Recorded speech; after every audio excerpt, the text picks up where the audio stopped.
Hello, this is Reverend Don Lewis, and welcome to the greatest ever Pagan Super Show Extravaganza with me and my co-host, Reverend Mary Hawk, and our guest, Papa G. Welcome, everyone. Hello. Hello. So, Papa G, how are you this evening? Good.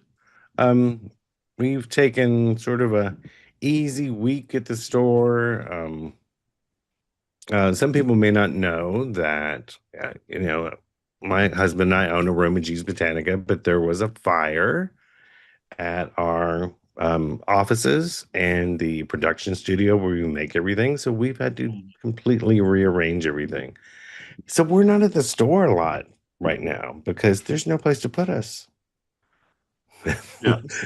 I can't go to my office in the daytime.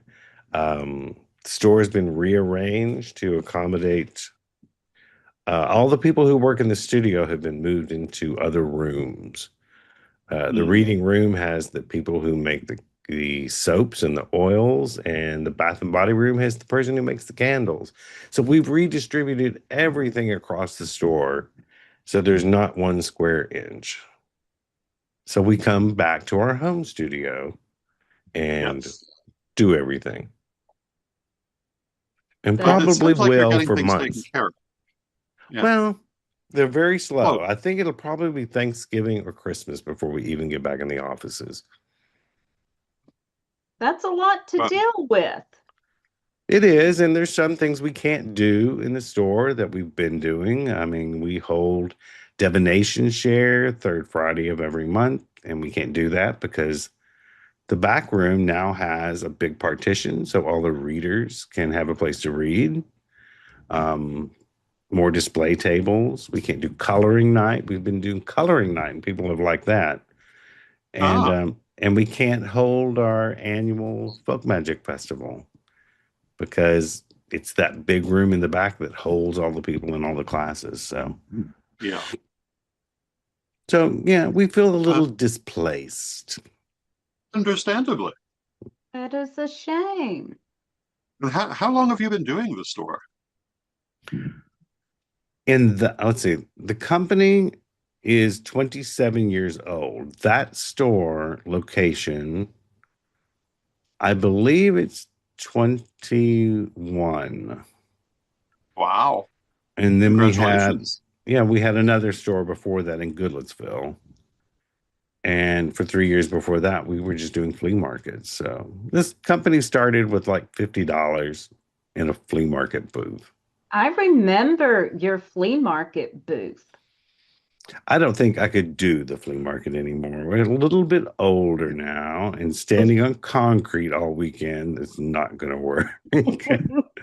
Maybe when I was 38, but I may not look it, but I'm 59. And I can't do that anymore.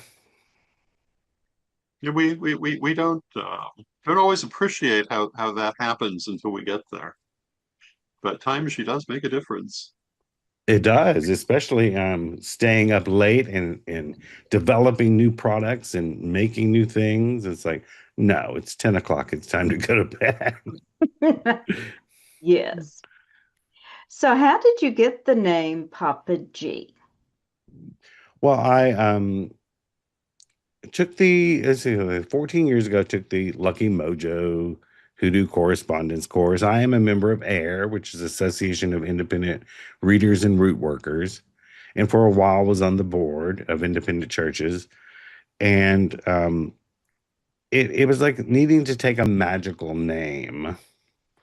So most people had things like professors, or there was a couple of papas. No, I don't think. Oh, there is one mama in there. We have the mamas and the papas in air. There, so you always had something like that because theirs was in the hoodoo tradition. Um, I'm not actually a hoodoo practitioner, but I'll get to that. So, Papa, I took Papa because I am, of the age. G is actually, my name is Gregory Lee. So it's G and EE. which still goes with other things because many years ago in the 90s, I was actually, back then we didn't say drag queen, we said female impersonator. But I did work in bars and did beauty pageants and toured and did bookings for like 6 years. And my name then was CG. So it's something that's Oh, always followed me in one incarnation or another. There's always been something in there that sounded the same, but was still connected to me. That's interesting. very cool. So you were saying you're best known for your store, but you do a lot of other things. And could you tell us a little bit about some of the other things that you do? I'm First of all, I've always done tons of things. I think sleep is a terribly tragic thing. I don't. I think it's a waste of time. Um, I started now that we have so many employees in the store who do such a good job running everything. It's like we don't have to be there all the time. So we're looking for like, well, what can we do that we're interested in? And I've always done videos for either the store or taught classes online. And it's strange, I went from video to audio and started a podcast, um, and which is the Feral Folklorist. And it is actually, let me back up for a second. I always did videos on spell casting, Mhm. history of spells, history of magic, and then I sort of, to me, and I wrote books on that because I've written 19 books mainly Mhm. on spell crafting and things like that. So I was like, what's next? What do I talk about? I'm gonna make up some stuff. So I thought, well, let's get into the folk lore and the folk tales.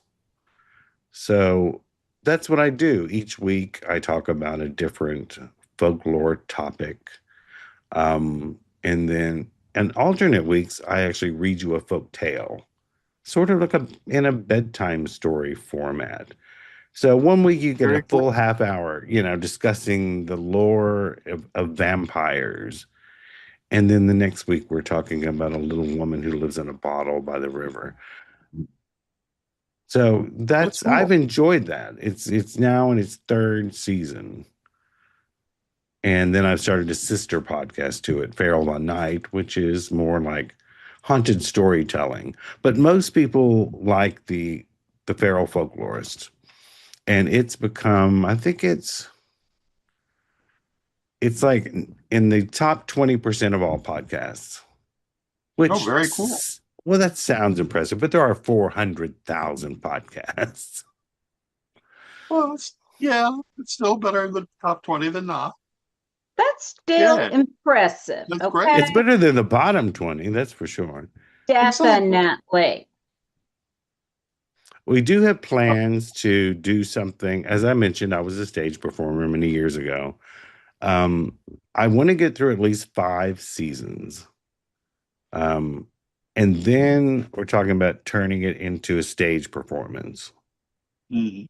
where I'm actually in a theater as a character, um, telling these folk tales. Very cool. I would love to see that. So that's That would something in be the fun. future. That sounds amazing. So But tell I've me, enjoyed. Go ahead. Go ahead. I was going to say, I can see some of your art behind you. So tell us about that because this is relatively new for you, isn't it? Uh, it's a resurgence. I did take 4 years of art in school. I wish I had brought out a copy. I ordered a copy recently. I had illustrated a book for a woman. I think I was 19 at the time. And I thought something occurred to me. I thought, you don't have that anymore. So I went on eBay and found it and just got a copy of that. So, um, I had done other illustrations for people in the past. Not wonderful, but I'm always doing something like that. But I haven't been able to do it in the past couple of years because we've been so business store focused, and there's always something going on. There's always a class to teach or a client to see. Because I do take clients and I do read tarot for people. So I sort of backed off on that a little and started getting back into art. And what I've been doing is actually reteaching myself. YouTube is a wonderful college. There's many people on there who have, for example, 15-minute challenges. Draw this in 15 minutes. So that's helped. And I've been doing different, like I'll do something in Picasso style. Well, let me see if I can reach it. I'll do something in another stuff, teaching myself. Like I did, I think three or four things in Picasso style. So, Oh, very cool. Interesting. So, it's just reteaching myself the way my art teacher would have. Meaning, we're going to tackle this thing for 3 weeks, and then we're going to tackle that thing. And now I'm learning watercolors all over again. I also make jewelry out of clay. So I sculpt, I paint, I sketch. I'm just relearning all these tools. The muscle memory has been gone from not doing this for so long. Right. Yeah. But I've tried to make a piece of art a day for 30 days. I'm 2 weeks into it. So That's it's great. been challenging, in a good way, in a good way. And of course, I have been making a little bit of pagan art because I do have a booth for Pagan Pride. I've been also doing greeting cards. And I've been making, like, for example, these bookmarks, which are goddess-based. Mm-hmm. So everything everything I make has, you kind of see my signature on it. Yes. I try to do different styles, but somehow you still see it's me. But I guess that's what you're supposed to do. Yes. When you're an artist, you always bring yourself to whatever you're doing, even when you're trying not to. Maybe the next time I'll actually design the cover of my own book, which I normally do graphically, but maybe next time it'll be a piece of art or something. That would be fun. That would be. I've always done our websites and all of that, and of course some of the illustrations in my books I've done, but which are more line art. And I did a couple of books with Catherine Ironwood of Lucky Mojo, The Stranger in the Cup, which was about tea leaf reading. If anyone who's into tea leaf reading knows the stranger in the cup means it is a crooked branch you find in the tea leaf. Usually not a regular tea leaf. By the way, I'm also a tea leaf reader. So it means a stranger approaches. Usually it would be someone who may be like a tall, dark, handsome man. So it was called The Stranger in the Cup. I did some illustrations in that, and then we did another book, Amulets, Charms, and Talismans in the Hoodoo Tradition. And that one, there were so many illustrations that Miss Cat wanted. Halfway through, she took over the writing, and I took over the illustrations because there were 150 illustrations in it. Oh my! Wow. Not all of which I did, but yeah, that was a lot of work. Yes, indeed. So how would you describe your spiritual path? A lot of people think I'm a hoodoo practitioner because I did take classes and am in air. It's not necessarily true. I've always considered myself a witch. And some people may find that contradictory when they see my altars because they have saints and angels and Mary and Jesus and Joseph on them. They also have pagan goddesses, Cornunos. But I'm actually not pagan either. So maybe at the end of this conversation, we'll figure out what I am.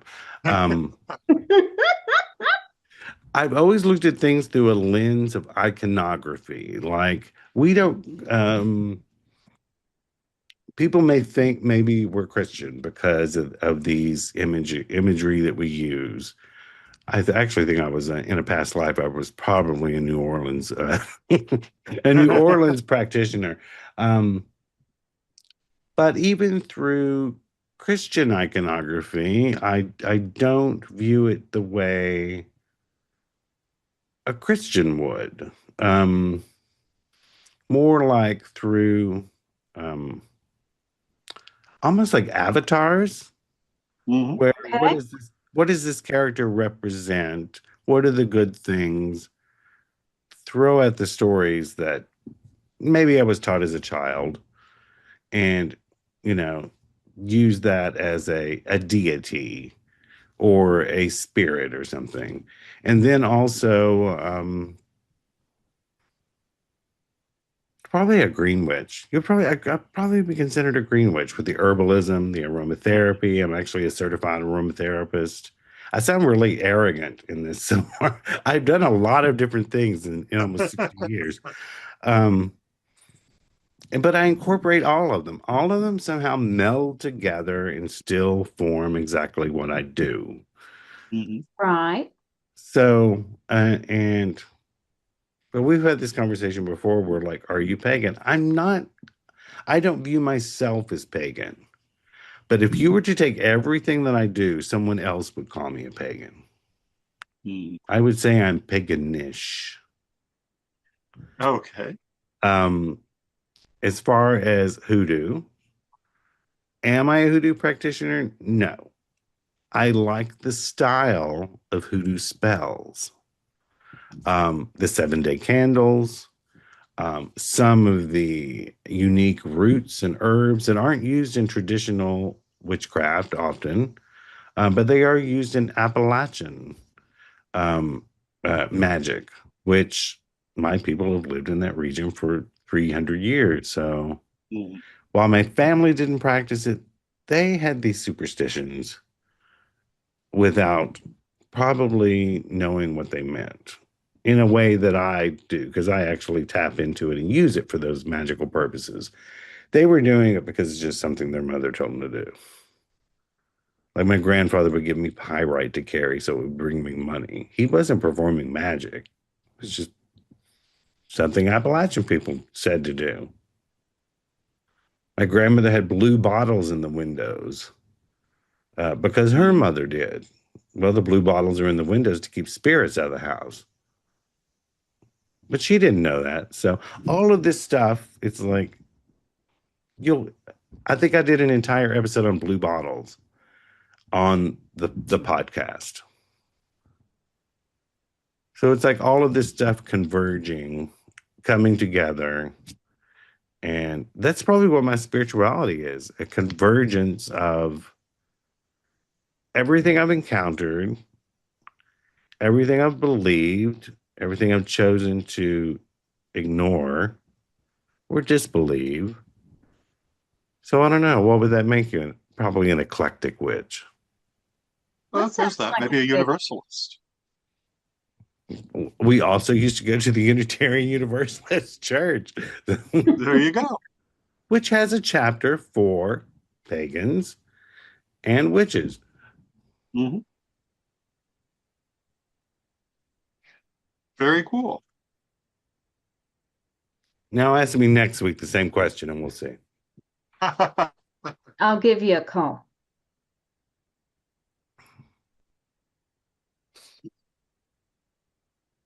Okay.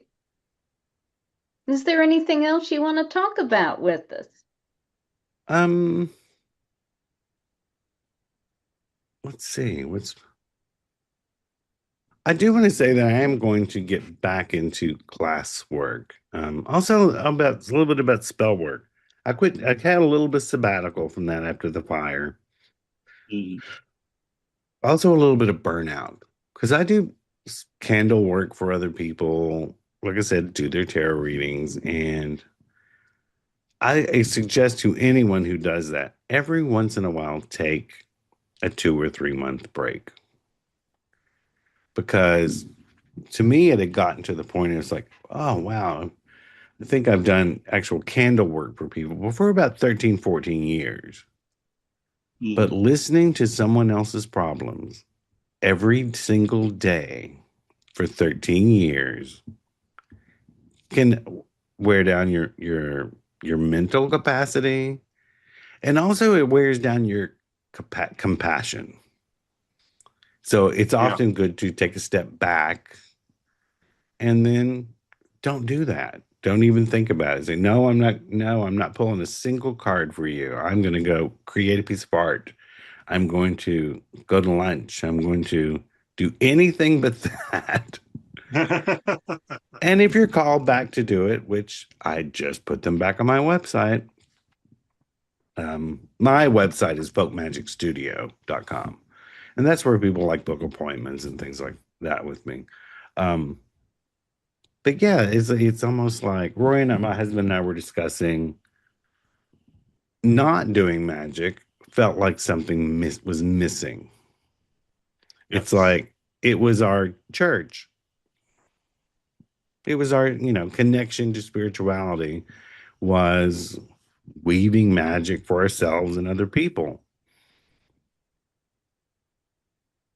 But I've taken a new approach, made it a little bit easier this time, a little bit more streamlined.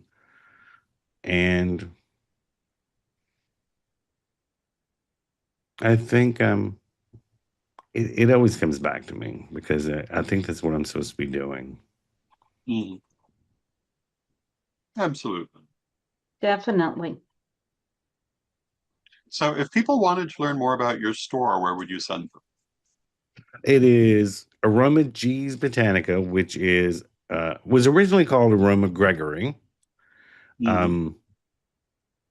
That was the name came from back in the late 90s, early 2000s.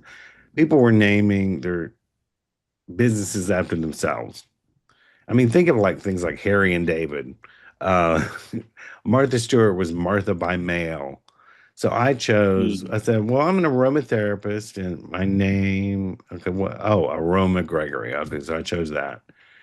And then Roy and I decided a couple of years ago to shorten it. Because if you notice, my husband, Roy, R-O-Y, the company name is still Aroma Gregory Creative Inc. Roy is inside my name. Gregory and Roy are both in there together. But people would never say, we'd be in the store looking at a customer on the phone and they'd say, yeah, I'm at the soap shop. Hey, I'm at the candle shop. Can I call you back? I'm at the tea shop. They would never say I'm at Aroma Gregory. It was like, maybe it's too much of a mouthful. So we changed it to AromaG's Botanica. And now they're on the phone. I'm at AromaG's. So I guess it was the right call. So yes, yeah, indeed. You can either go to AromaGs.com, AromaGs.com, or AromaGregory.com. Either one of them will get you there. Wonderful. And right now we're setting up a display for practical magic because that's actually how the store started. I was a house painter. A friend worked at a store called Garden Botanica, and it was closing, and her assistant manager had quit. And she only needed someone for 3 months. And she asked my partner at the time, did he want to do it? He's like, no. I'm like, I'll do it. So I would paint at night and go there. And it was all oils and creams. And there was a custom bar where you mixed oils in glass vials and things like that. So, and at the same time, the movie Practical Magic came out. And of course, not in the books, but in the movie, she had a botanical shop, which was solid white with glass shelves, just like we. So when the store closed, the Garden Botanica, they told us, throw all the shelves away. All these thick glass tempered shelves, which you will find in AromaG's Botanica still today. Because no, we weren't going to throw those out. So yes, I mean that, and I actually wrote a note to Alice Hoffman at the time, and she wrote back a kind note saying how cool that was, that we started our store based on that experience, and then also seeing the movie made us want to open this. And here, almost, what is it, 29, 20, almost 20, almost 30 years later, Practical Magic 2 is coming out. Yeah. So we started making the Ants Black Soap, which is mentioned in all 4 books. So I took all the ingredients from all the different references and created this soap, and people just love it. And now we're creating we're working on right now, before the movie comes out next month. We're going to make 4 displays, one for Sally, one for Jillian, one for Aunt Frances, and one for Aunt Jet, of all their favorite things, and gather products from around the store of what their favorite herbs, their favorite teas, to sort that's of, cool. yeah, That's amazing. re-celebrate the movie coming out and actually what our roots are. Wonderful. Well, thank you so much for joining us. It was Yes. fun. This has been a lovely interview. Thank you. Yes.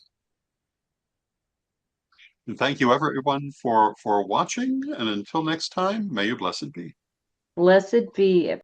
Rev Don's Book of Stones, Metals, and Crystals. Everything you always wanted to know about the magical and spiritual properties of stones, metals, and crystals in one book.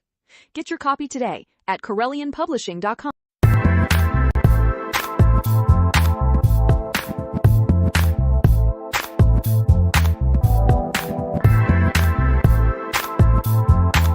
Rev Don's Book of Astrology. Everything you always wanted to know about the stars in one book. Get your copy today at CorellianPublishing.com.